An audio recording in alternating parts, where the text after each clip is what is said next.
1894년 12월 2일 배신의 역사. 1894년 갑오년 겨울 동학군 토벌을 목표로 일본군 8천여 명이 인천에 상륙한다. 일본군은 국왕 고종을 포로로 잡고 조선군 무장을 해제하였으며 친일 정권을 세워 국권을 침탈하자 2차 동학혁명이 일어난다.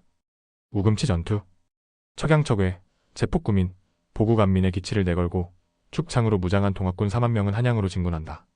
최시영, 전봉준, 남북접 연합군 4만 명은 공주를 점령하기 위해 진격하였고 손아준과 최경선 동학군 부대는 나주에, 김계남 부대는 전봉준의 합류 요청을 거절하고 남원에 머물러 있었다.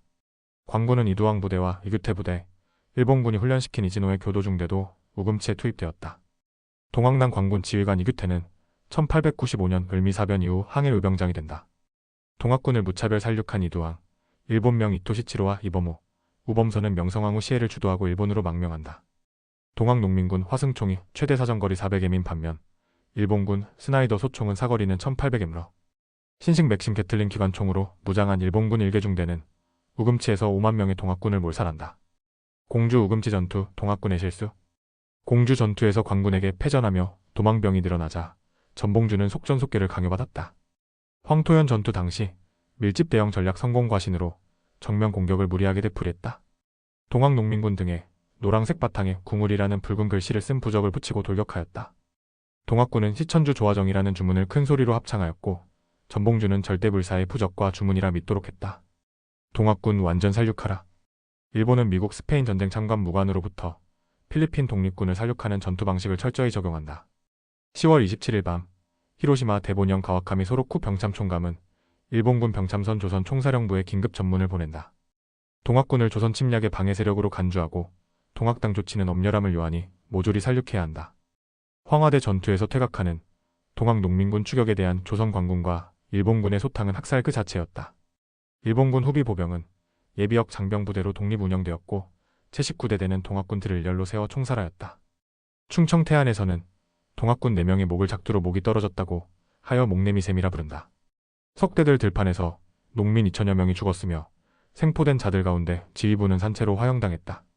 조선 관군과 일본군은 살아있는 동학군을 생매장하거나 우지개를 씌어 불을 붙여 화형시켰다.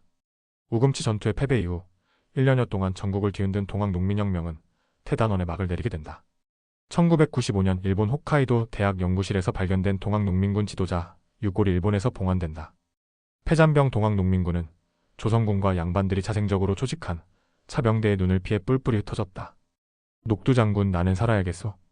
12월 28일 전봉준은 토벌군 추적을 피하기 위해 신복 3명만 수행토록 하고 나머지는 해산시킨다. 전봉준이 피로리를 찾은 이유는 자신이 고부접주로 활동할 때 접사 업무를 맡았던 김경천이 살고 있었기 때문이었다. 김경천은 전봉준 일행을 반색하며 맞이하고 자신의 집이 좁다고 주막으로 안내해서 국밥을 사주고 쉬도록 한다.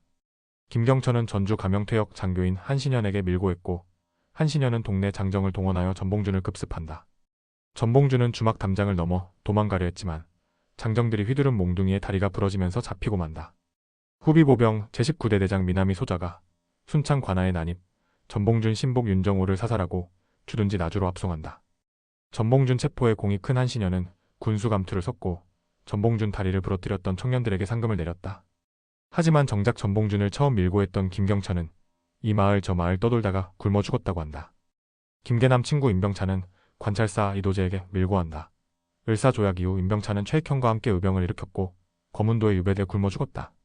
김계남이 전라감사에 의해 독단적으로 처형되자 이노우에 일본 공사는 왜 김계남을 죽였는지 문제 제기를 한다.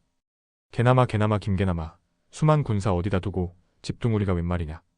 새야새야 파랑새야 녹두꽃에 앉지 마라에 나오는 녹두 장군은 전봉준이 아니라 김계남 장군이었다. 남한대 토벌 작전. 일본군은 사만토끼몰이 작전으로 동학혁명군이 소련령으로 넘어가는 것을 막고 남조선으로 국한함으로써 향후 조선 지배에 있어 잠재 저항 세력인 동학군을 전멸하고자 한다. 일본군의 치밀한 토벌 작전은 마치 토끼몰이처럼 동학농민군을 서남해 안으로 몰아붙였다. 양반, 유생, 향리들이 구성한 민병대 민보군과 보부상은 동학농민군 토벌에 앞장섰다. 안중근은 민병대를 조직해서 동학군 토벌에 참가했다. 동학군 토벌에 참가한 보부상은 황국협회를 구성한다. 일본군을 앞에 두고 조선은 하나가 되지 못했다. 조병갑 증손녀의 항변.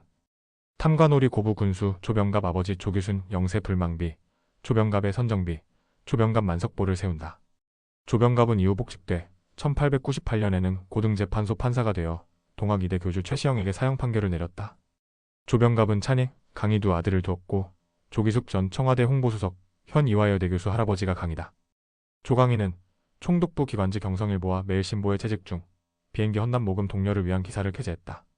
반공령으로 유명한 조병갑 사촌 조병식은 황국협회 간부가 되어 독립협회를 때려부수고 민권운동을 탄압했다.